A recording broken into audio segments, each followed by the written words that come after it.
प्रत्येक कुटुंबात 2-3 बाळं झाली पाहिजेत. एक बाळ ही मानसिकता असता कामा नये. नाही तर 60% मुलं बिन लग्नाची राहणार. एकच बाळ, आईवडील नको, सासू नको, नंदा नको, धंदा नको, हॉटेलचं पार्सल मागा. नाही तर या देशाचा पाकिस्तान बांगलादेश होऊन बदल.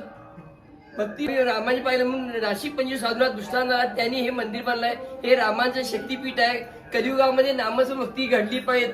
तो पांडव, तो राम, तो विठ्ठल, तो श्रीकृष्ण आत्ताही तुमच्या हृदयामध्ये आत्ताही आहे. पण देव तुमच्या कर्मामध्ये पण केलेल्या प्रत्येक कर्माची सेकंदाची दिवसा नोंद ठेवून फळ देतो. मंदिरमध्ये कापूर, उदबत्ती, ओटीबिटी हे प्रकार लागत नाही. तुमच्या आंघोळ आहे नाही, व्हेज नॉनव्हेज, शुद्ध अशुद्ध, घरात गोट्या शेतात टाळ म्हणजे असं काही संबंध नाही. नामस्मरण असेल तर पुन्हा तुम्हाला कोटी वर्ष हे शरीर मिळत नाही, मिळणार नाही. जेवढी शक्ती या मंदिरमध्ये तेवढी शक्ती तुमच्या घरामध्ये, बाथरूम, टॉयलेट, हरी शक्ती पुऱ्या प्रमाणात समप्रमाणात खरं भक्ती घडली पाहिजे. हे कलियुग आहे. 4,32,000 वर्षाचं. फक्त दादा 5,200 वर्ष झालेत आणि 4,26,000 वर्ष शिल्लक आहेत. ह्याच्या आधी द्वापार युग 8,66,000 वर्षाचं. द्वापार युगामध्ये श्रीकृष्ण स्वतःचं शरीर 125 वर्ष होते. त्यावेळी त्यांनी देवकीच्या कुटी जन्म घेतला असा भास केला होता. त्याच्या आधी त्रेतायुग 12,96,000 वर्षाचं. त्रेतायुगामध्ये रामाने अयोध्येमध्ये 11,000 वर्ष राज्य केलं. आणि हे कलियुग संपल्यानंतर येणार सतयुग 17,28,000 वर्षाचं. ही 4 युग एकत्र केली 43,20,000 वर्ष होतात.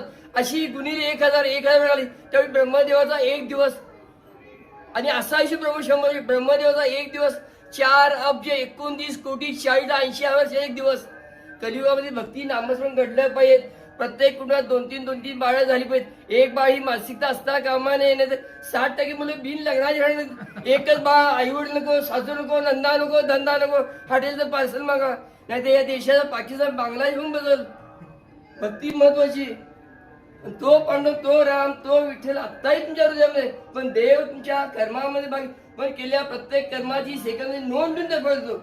तुम्ही व्हेज किंवा नॉनव्हेज याची काही संबंध नाही. तुमचं शरीर नॉनव्हेज आहे. देवाशी तुमचा भाव महत्वाचा, काय खाताय संबंधच नाही. आणि तुम्हाला कधी अडचण होती, तुम्ही देवाला आत्मनिवेदन करा. तुम्ही केलेलं निवेदन तो तुमच्या कारण ताई ऐकतो. लक्षात ठेवा, तुमचा देव माझा मी जेव्हा भावना महत्वाची. आणि घरात मुलींना सुना 2-3 बाळा झाली पाहिजे. घर गोकुळ सगळं वाटलं पाहिजे. लक्षात ठेवा. श्रीराम जय श्रीराम जय राम. श्रीराम.